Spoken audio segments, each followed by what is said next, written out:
మనము కథోలిక శ్రీసభ పునీత మార్తమ్మ గారి యొక్క పండుగను కొనియాడుతూ ఉన్నాం అనమాట. మనందరికీ తెలుసు లాజరు యొక్క అక్క చెల్లెళ్ళు అని ఉంటుంది బైబిల్లో, మరియమ్మ అండ్ మార్తమ్మ. లూకా సువార్త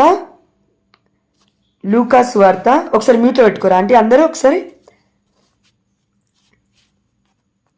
లూకా సువార్త, దయచేసి పడుకోకండి ప్లీజ్, ఒక్క 5 minutes 4 కాలేదు కదా ఇంకా.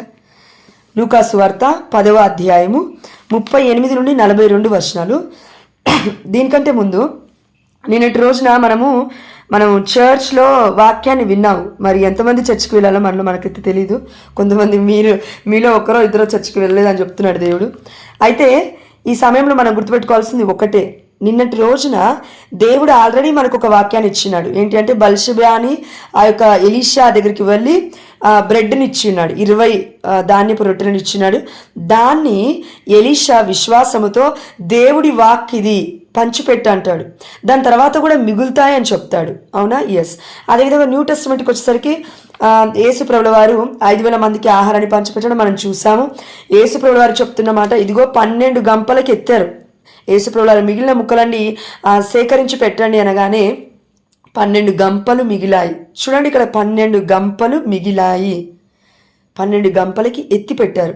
అదేవిధంగా 12 అనేది దేని సూచిస్తుంది అంటే మనకందరికీ తెలుసు, యాకోబు తన యొక్క వంశానికి మొత్తం ఒక గొప్ప కర్తగా ఉన్నాడు, ఇజ్రాయెల్కి కర్తగా ఉన్నాడు. ఇక్కడ న్యూ టెస్టమెంట్కి వచ్చేసరికి 12 మంది అపోస్తులు దేవుడు చూపిస్తూ ఉన్నాడు. అందుకే 12 మంది అపోస్తులలో యూదా ఇస్కారియోతు ద్రోహము చేసినప్పటికీ దాని తర్వాత కూడా మరలా 11 మంది అపోస్తులు ఇంకొక అపోస్తులని ఎన్నుకుంటూ ఉన్నారు. అంటే ఫుల్ఫిల్ చేస్తూ ఉన్నారు ఆ సంఖ్యని. ఎందుకు? అంత ముఖ్యమైనది ఏముంది అందులో? మిగతా వాళ్ళని 72 మంది శిష్యులు దేవుడు ఎన్నుకున్నాడు కదా ఆల్రెడీ, అందులోనే ఉంటే సరిపోతుంది కదా. ఎందుకు 12ని ఫిల్ చేస్తున్నారు వాళ్ళంటే దేవుడి యొక్క ఏర్పాటు, అది మానవ ఆలోచన కాదు. ఎందుకంటే యేసు ప్రభువారు ఇదిగో నిర్జన ప్రదేశానికి వెళ్ళాడు, కొండపైకి వెళ్ళాడు, ప్రార్థించాడు. వచ్చిన తర్వాత దేవుడు ఏదైతే చెప్పాడో దాని తర్వాత వాళ్ళని ఎన్నుకున్న తర్వాత మీరందరూ కూడా వేరే వారి కంటే ప్రత్యేకమైన వారు అని దేవుడు చెప్తూ ఉన్నాడు. అంటే కొంతమందికి బాధలు వస్తాయి, కష్టాలు వస్తాయి, కన్నీళ్ళు వస్తాయి, అన్నీ వస్తాయి. కానీ దేవుడు నిర్ణయించుకున్నాడంటే ఒక్కసారి వారికి కష్టాలు వచ్చినా, బాధ వచ్చినా, ఇక్కట్లు వచ్చినా, ఇబ్బందులు వచ్చినా, నీలాగే ఎవరో కష్టపడుతూ ఉన్నారు, నీలాగే ఎవరో బాధపడుతూ ఉన్నారు కాబట్టి వాళ్ళ కోసం ప్రార్థించంటాడు దేవుడు. ఎవరితో? మిగతా వాళ్ళతో కాదండి, పిలువబడిన వారితో కాదు, ఎన్నుకోబడిన వారితో ఈ మాట చెప్తూ ఉన్నాడు దేవుడు. మీ సమస్యలు మీవి కాదు, వేరే వాళ్ళు కూడా సమస్యలు పడుతూ ఉన్నారు. నువ్వు ఏడుస్తూ ఉన్నావా? ఇప్పుడు ఫర్ ఎగ్జాంపుల్ మనలో కొంతమందికి జాబ్ లేదనుకోండి, లేకపోతే సంతాన ఫలం లేదు, ఇంకా ఏదో లోటుతో బాధపడుతూ ఉన్నాము. కానీ మనం ఏం ఆలోచిస్తామంటే మనంతటా మనగానే ఇప్పుడు నాకు ఈ బాధ లేదు అని కృంగిపోతూ ఉంటాం. కానీ దేవుడు ఏమంటాడంటే నీలాగే ఎంతోమంది ఉన్నారు కదా, మరి వాళ్ళ కోసం ఎవరు ప్రార్థిస్తాడని దేవుడు గుర్తు చేస్తాడనమాట మనకి. కాబట్టి పిలువబడిన వారు అనేకులు, కానీ ఎన్నుకోబడిన వారు కొందరే. ఇది మనం గుర్తుపెట్టుకోవాలి. అందుకే దేవుడు 12 మందిని ఎన్నుకున్నాడు. ఆ ఎన్నిక ఎంత గొప్పదంటే ఈనాడు కథోలిక శ్రీసభ మొత్తము రన్ అవుతుందంటే దానికి కారణం 12 మంది అపోస్తులే. అపోస్తలత్వం పైనే దివ్య బలిపీఠము ఏర్పడి ఉంది. వారి యొక్క అస్థికల పైనే దివ్య బలి పూజలు జరుగుతూ ఉన్నాయి. వారి యొక్క పునీతుల మధ్యస్థ ప్రార్థన ద్వారా మాత్రమే అక్కడ దివ్యమైన గొర్రెపిల్ల బలి జరుగుతుంది, బలి యొక్క విందు జరుగుతుంది. ఇది మనం గుర్తుపెట్టుకోవాలి, ఇప్పటికి కూడా మర్చిపోవద్దు. కాబట్టి ఏ శిష్యుడు కూడా, ఏ అపోస్తలుడు కూడా పేతుని విడిచిపెట్టి వెళ్ళలేదండి. మీరు తర్వాత చూడండి వాక్యం మొత్తము. అపోస్తుల కార్యంలో ఒక 13 అధ్యాయాలు పేతురు గురించి చెప్పబడితే ఇంకో 13 అధ్యాయాలు అంటే ఇంకో 15 అధ్యాయాలు, 28 అధ్యాయాలు కదా, 28 అధ్యాయాలలో ఇంకో 15 అధ్యాయాలు పౌలు గురించి చెప్పబడింది. ఎందుకు? పునీత పేతురు గారి యొక్క రాతిపై కట్టబడిన సంఘం క్రీస్తు సంఘం. ఆ సంఘాన్ని నడిపించడానికి పేతురు ఎంత బాధపడ్డాడో పౌలు చూశాడు, ఆ ప్రయాసను చూశాడు, వింటున్నాడు. కానీ ఇదిగో దేవుడు అంటున్నాడు, యేసుప్రభువారు, సౌలా నీవేళ నన్ను హింసించుచున్నావు. ఎందుకంటే పౌలుని తన అనుచరుని హింసిస్తూ ఉన్నాడు. ఆ పాటికే పేతురు యొక్క సంఘాన్ని హింసిస్తూ ఉన్నాడు, దేవుడి యొక్క బిడ్డని హింసిస్తున్నాడు, ఎన్నుకున్న బిడ్డలని. కాబట్టే సౌలు పౌలుగా మారిపోయాడు. ఎందుకు? దేవుడు అంటూ ఉన్నాడు, ఇదిగో అననీయ, అక్కడ ఉన్న అననీయ ప్రవక్త అనుకుంటా, వెళ్ళి దేవుడు దర్శనమిచ్చి చెప్తున్నాడు, ఇదిగో నువ్వు వెళ్ళు, ఇప్పుడు సౌలు పౌలు మనసు పొందుకున్నాడు. నువ్వు వెళ్ళి అతనికి జ్ఞానస్నానం ఇవ్వు. అతను కళ్ళు ఇప్పుడు తెరవాలి. ఇదిగో నువ్వు తెరవాలి, ఎందుకంటే ఆల్రెడీ ఆధ్యాత్మికమైన నేత్రాలు తెరవబడ్డాయి. ఇప్పుడు నువ్వు వెళ్ళి తనకి ఉన్న కంటి పొరలు తీసేయాలి, తన పైన చేతి నుంచి నువ్వు ప్రార్థించాలని చెప్తున్నాడు దేవుడు. తర్వాత వెళ్ళి చేశాడు. కానీ అననీయ ప్రవక్త ఒక మాట అంటున్నాడు, అయ్యా నిన్నటి వరకు ఈరోజు పొద్దున వరకు నీ బిడ్డను శోధించాడు, వేధించాడు, ఎంతో ఘోరమైన స్థితిగతుల్లోకి తీసుకెళ్ళాడు. అతనికి నేను ఇప్పుడు వెళ్ళి అభిషేకాన్ని ఇవ్వాలా అని? లేదు, అతనికి ఆల్రెడీ దైవ దర్శనం అయిందని దేవుడు చెప్తూ ఉన్నాడు. అదేవిధంగా మనందరికీ ఈరోజు దేవుడు దైవ దర్శనాన్ని చెప్తూ ఉన్నాడు. ఏంటి అది అంటే లూకా సువార్త. అంటే ఆ 12 గంపలు దేనికి ప్రీతికరంగా ఉన్నాయి అంటే సింబలైజేషన్గా ఉన్నాయి. అంటే 12 గంపలకి ఎత్తిరి మిగతా వాటిని. అదేవిధంగా దేవుడు చెప్పిన విధంగా అపోస్తులు మాత్రమే ఆనాడు ఆ యొక్క ఎంతమందికి 5,000 మంది కంటే ఎక్కువగా ఉన్న వ్యక్తులకి ఆహారాన్ని పంచారండి. ఎవరో బయట వ్యక్తులు పంచలేదు. అదేవిధంగా ఈనాడు కథోలిక శ్రీ సభ ఏం చెప్తుందంటే ఆధ్యాత్మికమైన ఆహారాన్ని నువ్వు పంచాలంటే అపోస్తలత్వం కింద నువ్వు ఉండాలి, ప్రీస్ట్ల క్రింద నువ్వు ఉండాలి. సపరేట్గా నువ్వు ఇండ్లు కట్టుకొని బలి ఆరాధన అంటే అది బలి ఆరాధన అవ్వబడదు. ఇండివిజువల్ ప్రేయర్ మనం చేసుకున్నంత మాత్రాన మన ఇంటిలో దివ్యమైన గొర్రెపిల్ల విందు జరగబడుతుందా? లేదు. You cannot do that, right? మనం అది చేయలేము. అది ఎవరికి ఇచ్చాడు? దేవుడు అపోస్తలత్వానికి ఇచ్చాడు. అపోస్తలత్వం అంటే క్రీస్తు సంఘం అంటే రోమ్ నుంచి స్టార్ట్ అయిన ఇదంతా మనకి ఈ యొక్క హైరార్కీ అనేది అనమాట, ఇన్హెరిడెన్స్ అనమాట. కాబట్టి మనందరం గుర్తుపెట్టుకోవాలి ఒకటే, ఎవరికి కూడా మనం విరుద్ధంగా వెళ్ళట్లేమండి. వాక్యం ఏదైతే చెప్తూ ఉందో దాని కిందే మనం బ్రతకాలని దేవుడు చెప్తూ ఉన్నాడు. కాబట్టి చాలామంది ఈ రోజుల్లో చూడండి, ఈ ఆహారం కోసం పరిగెట్టే వాళ్ళు ఉంటారు, కానీ ఆధ్యాత్మికమైన ఆహారం అసలు మనకి ఏం బోధిస్తూ ఉంది, అది మనం ఎలా స్వీకరించాలి? ఆధ్యాత్మికమైన ఆహారం అంటే దేవుడి యొక్క రక్త శరీరాలు. ఇది ఎక్కడైతే అయోగ్యకరంగా స్వీకరిస్తారో అక్కడ స్వస్థతలు జరిగినప్పటికీ అవి కొంతకాలం మాత్రమే, కానీ దేవుడు వచ్చేంత వరకు అది ఉండకపోవచ్చు. యేసుప్రభువు వారు చెప్పిన మాట, ఇదిగో కొన్ని అప్పటికప్పుడే జరుగుతూ ఉంటాయి. ఇదిగో దేవుడు అంటున్నాడు 7వ అధ్యాయం 21వ వచనం, మాథ్యూ అనుకుంటాను, ఎస్, ప్రభు అని నా పేరిట వచ్చిన వాళ్ళందరినీ మీరు నమ్మాల్సిన అవసరం లేదు. అద్భుతమైన కార్యాలను చేసిన వారందరినీ మీరు నమ్మాల్సిన అవసరం లేదు. అద్భుతమైన కార్యాల కోసం, ఆహారం కోసం మీరు పరిగెడితే మీ యొక్క ఆత్మ నిర్జీవమైనదని దేవుడు చెప్తున్నాడండి. బైబిల్లో ఎన్నో వాక్యాలు ఉన్నాయి. కాబట్టి మనం దేనికోసం ప్రయాసపడాలి, పరిగెత్తాలంటే ఈరోజు మార్తమ్మను చూసి మనం నేర్చుకుందాం, మరియమ్మ గారిని చూసి కూడా మనం నేర్చుకుందాం. లూకా సువార్త 10వ అధ్యాయము 38వ వచనము. వారు ప్రయాణము చేయుచుండగా యేసు ఒక గ్రామమునకు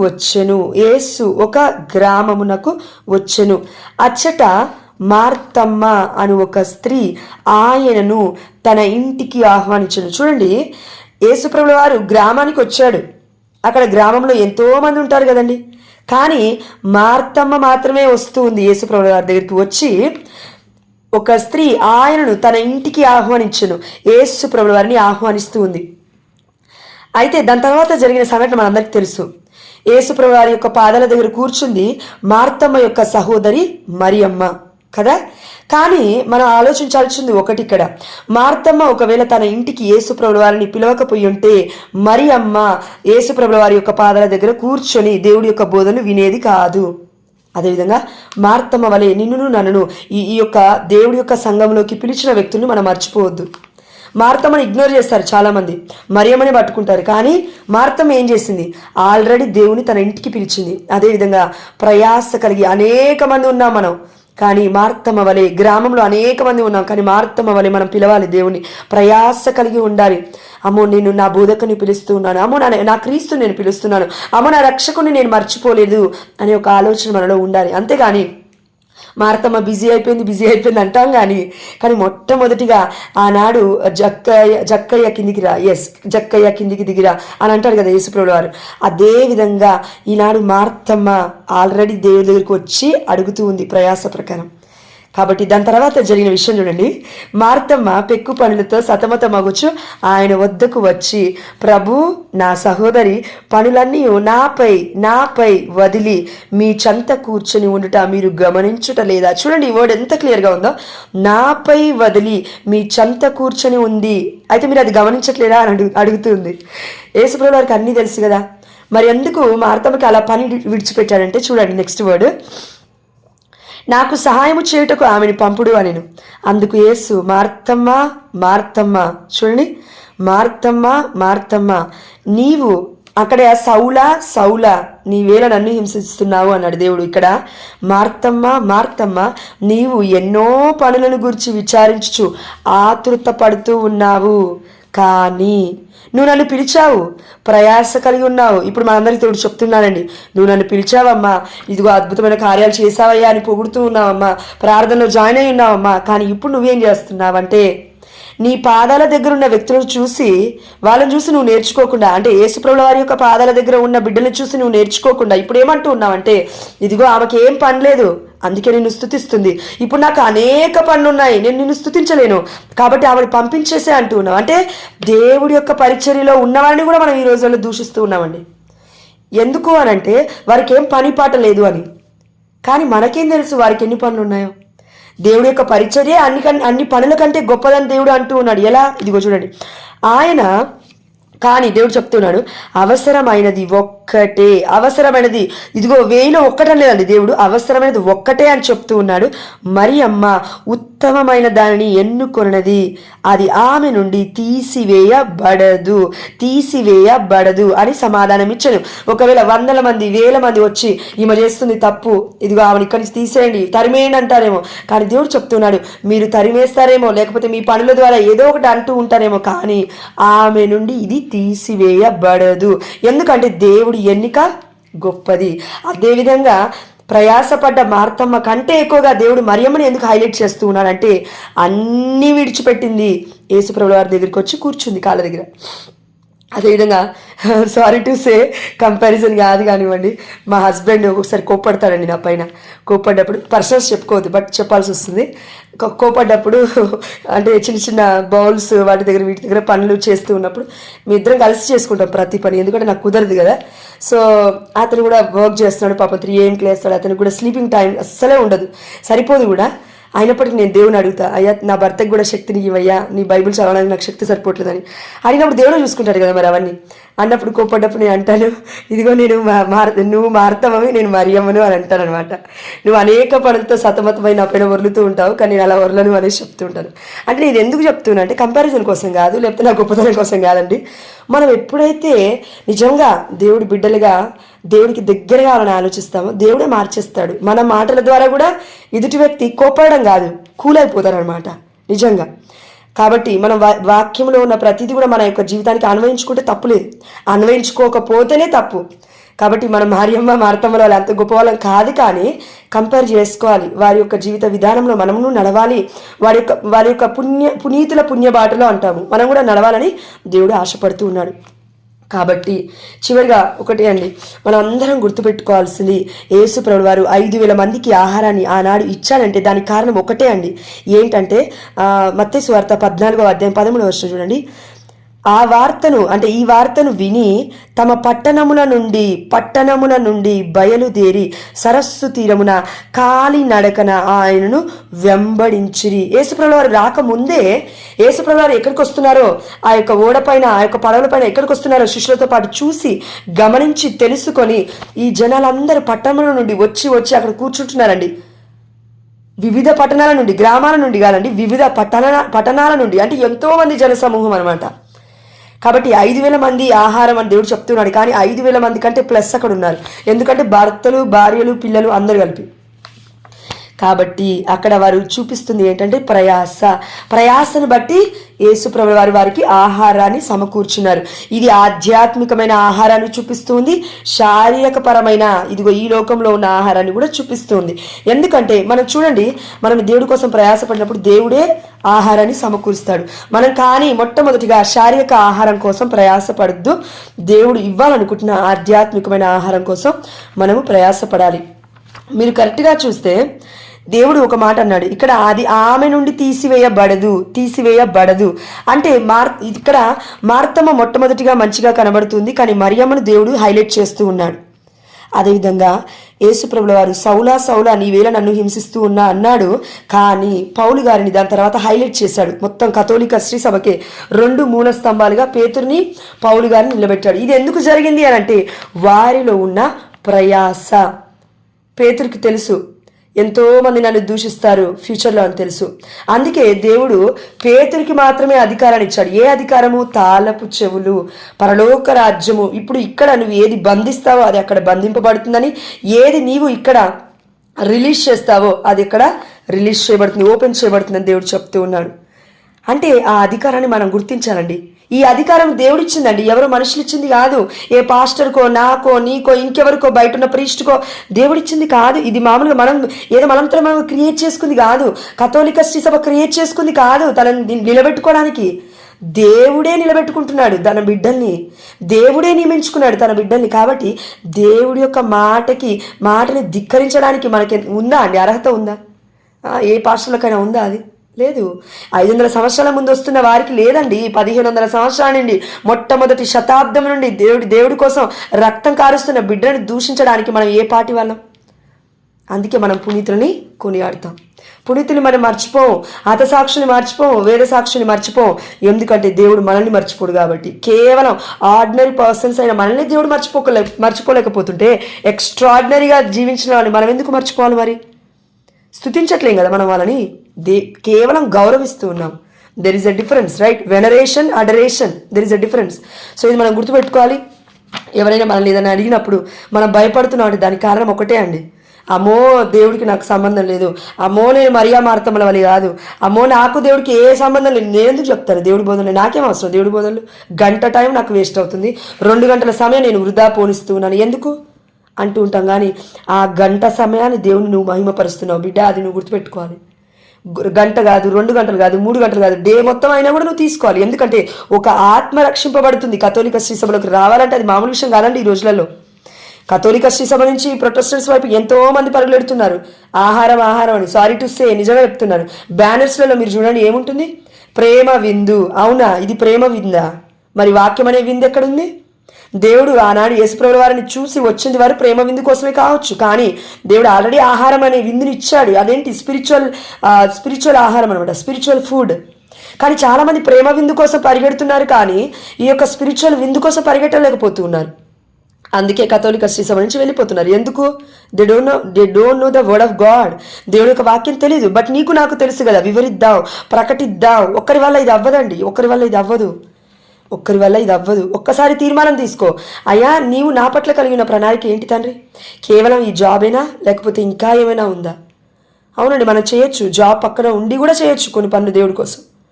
కాబట్టి మన కోసం మనం జీవించకుండా మార్తమ్మ వలె ఈ యొక్క లోక ఆశలు, ఇదిగో ఈ లోక పనులే చూసుకోవాలి, తప్పులేదు. తల్లి కోసం, బిడ్డ కోసం ప్రయాసపడు, తప్పులేదు. కానీ అందులో కూడా దేవుని మహిమపరచడానికి దేవుడు మనకు సమయాన్ని ఇస్తాడు.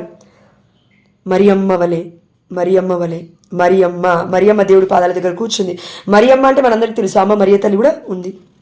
అయితే మార్తమ్మ గారిని చూసి మనం నేర్చుకోవాల్సిన గొప్ప సత్యం ఏంటంటే, యోహాను సువార్త 11వ అధ్యాయము 20వ వచనము, యేసు వచ్చుచున్నాడని వినినంతనే మార్తమ్మ ఆయనకు ఎదురు వెళ్ళెను, కానీ మరియమ్మ ఇంటి వద్దనే కూర్చుండి ఉండెను. ఇది సందర్భం లాజరస్ మరణించినప్పుడు. 21వ వచనం, మార్తమ్మ యేసుతో, ప్రభు మీరు ఇచ్చట ఉండినచో నా సహోదరుడు మరణించి ఉండేవాడు కాడు అని తన నమ్మకాన్ని, తన విశ్వాసాన్ని మార్తమ్మ ఇక్కడ వ్యక్తం చేస్తుంది. యేసుప్రభుల వారిని మొట్టమొదటిగా ఇదిగో అనేక పనులతో తను సతమతమవుతూ పట్టించుకున్నట్టుగా కనబడినప్పటికీ, మొట్టమొదటిగా తన ఇంటికి ఆహ్వానించిన ఆ గ్రామంలో తను వెళ్ళి యేసుప్రభుల వారి దగ్గరికి వెళ్ళి యేసుప్రభుల వారిని తన యొక్క ఇంటికి ఆహ్వానించిన ఒక గొప్ప వ్యక్తిగా, దాని తర్వాత మరియా దేవుడి యొక్క పాదాల దగ్గర కూర్చున్నప్పుడు తనని పంపించండి అని అడిగిన ఈ మార్తమ్మ కొన్ని రోజుల తర్వాత లాజరస్ మరణించినప్పుడు మరియమ్మ కంటే ఎక్కువగా ముందుకే వచ్చి ఇదిగో తన విశ్వాసాన్ని ప్రకటిస్తుంది. యేసయ్యా మీరు మా దగ్గర ఉంటే ఇదిగో లాజరస్ మరణించేవాడు కాదు అనే ఒక గొప్ప విశ్వాసాన్ని, గొప్ప సత్యాన్ని మనందరికీ ప్రకటిస్తుంది. అందుకే కథోలిక శ్రీసభ ఎవరి పండుగనైనా, ఎవరి యొక్క చావు పుట్టుకలైనా కొనియాడుతుందంటే దెర్ ఈజ్ అ పర్పస్ అండి, ఫర్ ఎవ్రీథింగ్. మనం ఏదో గుడ్డిగా కొనియాడట్లేదు, ఎవరిని కూడా మనము గౌరవిస్తూ ఉన్నాము కథోలిక శ్రీ సభలో ఈ యొక్క పునీతులని, అంతేకాని ఆరాధించట్లేదండి. ఆరాధికుడు ఒక్కరే, కానీ ఈ విషయం మనం గుర్తుపెట్టుకోవాలి. సో ఎంతోమంది పునీతుల్ని పొగుడతారు, పునీతుల్ని స్తుతిస్తారు అని చెప్తూ ఉంటారు, కానీ యాక్చువల్లీ వాళ్ళకి అర్థం కాని విషయం ఏంటంటే, పక్కన ఉన్న వ్యక్తికే నువ్వు వాల్యూ ఇవ్వకపోతే మరి కనబడిన దేవుణ్ణి ఎట్లా ప్రేమిస్తావు? కనబడే నీ తల్లిదండ్రులను నువ్వు ప్రేమించలేకపోతే కనబడని దేవుణ్ణి ఎలా ప్రేమిస్తావు అని దేవుడు చెప్తూ ఉన్నాడు. 2 ఆజ్ఞలలో మొదటి ఆజ్ఞ నీ దేవుణ్ణి నువ్వు పూర్ణ హృదయంతో ప్రేమించు, 2వ ఆజ్ఞ కూడా ఇట్టితే అని దేవుడు అంటూ ఉన్నాడు. అంటే రెండిటికి ఈక్వల్ ప్రయారిటీ ఇస్తూ ఉన్నాడు. మరి గొప్ప హతసాక్షులుగా వేద సాక్షులుగా మరణించిన మరి పునీతుల్ని పట్టించుకోకపోతే, వారి యొక్క రక్తానికి ఒక గొప్పతనాన్ని నువ్వు ఇవ్వకపోతే, అసలు వాల్యూ ఇవ్వకపోతే, గౌరవాన్ని నువ్వు ఇవ్వకపోతే మరి కనబడని దేవుని నువ్వు ఎలా గౌరవిస్తున్నావు ప్రియమైన బిడ్డ? ఎందుకంటే పరిశుద్ధమైన గ్రంథం నీ చేతిలో ఉంది కదా ఈ రోజులలో. వాట్ ఎవర్ ఇట్ ఈస్, 73 పుస్తకాల పరిశుద్ధమైన గ్రంథము 1500 సంవత్సరాల ముందు వచ్చిన గ్రంథమైనప్పటికీ, లేకపోతే ప్రొటెస్టెంట్ బైబిల్ అని చెప్పుకుంటున్నా ఇప్పుడు 66 పుస్తకాల గ్రంథము, ఒక 300 సంవత్సరాల ముందు వచ్చిన గ్రంథమే నీ దగ్గర ఉన్నప్పటికీ, నువ్వు ఏది చదువుతున్నప్పటికీ మరి దేవుడి యొక్క ప్రియమైన బిడ్డగా నువ్వు జీవించాలంటే అపోస్తలత్వములో దేవుడు నియమించిన బిడ్డగా, దేవుడు ఎన్నిక చేయబడిన బిడ్డల వలె నువ్వు జీవించాలి అని అంటే, ఇదిగో నీవు ఆనాడు దేవుడు చెప్తూ ఉన్నాడు, 12 గంపలకి వాళ్ళు ఎత్తారు. అయితే అదే అపోస్తలత్వం కింద నువ్వు వెళ్ళి ఉండాలి, ఆహారాన్ని పొందుకోవాలి, ఆధ్యాత్మికమైన ఆహారాన్ని నువ్వు స్వీకరించాలి. దేవుడు చెప్తున్న మాట ఇదే. అయితే పునీత మార్తమ్మ గారి యొక్క మధ్యస్థ ప్రార్థన ద్వారా మనము తన సహోదరి వలె, లాజరస్ వలె, తన కుటుంబ సభ్యుల వలె మనమును జీవించాలి అని దేవుడు కోరుకుంటున్నాడు. ఎందుకంటే లాజరస్ మరణించినప్పుడు యేసు ప్రభుల వారు కూడా ఏడ్చాడండి, కన్నీరు కార్చారు. అదేవిధంగా మనమును కన్నీరు కార్చాలి మన కుటుంబస్తుల కోసం, దేవుడు ఏర్పరిచిన బిడ్డల కోసం, దేవుడు ఇస్తున్న ఆధ్యాత్మికమైన బృందము కోసము మనము ఏడుస్తూ కన్నీరు కారిస్తే తప్పకుండా మన ప్రార్థన దేవుడు వింటాడు. అందుకే 12 గంపలకి మాత్రమే ఎత్తారండి, ఇంకా ఎక్కువ గంపలకి ఎత్తలేదు వాళ్ళు. అదేవిధంగా మనమును అపోస్తలత్వంలో చేరి నిజమైన మన క్రీస్తుని దివ్య బలిపీఠం మీద వధింపబడుతున్న దివ్యమైన గొర్రెపిల్ల విందుని మనం రోజు లోకనాలి. ఇదే దేవుడు మనకి చూపిస్తున్న గొప్ప సత్యము.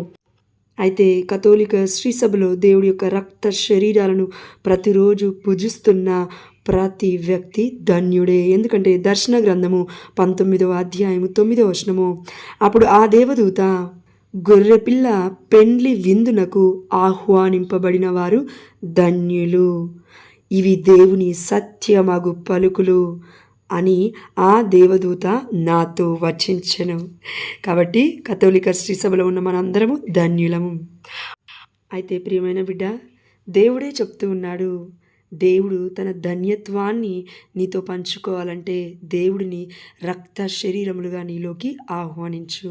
కథోలిక శ్రీ సభకి నీవు పరుగులు పెట్టు. నీ ప్రయాసను చూసి దేవుడు యేసు నామములో ఆశీర్వదించబోతూ ఉన్నాడు. ఆమేన్.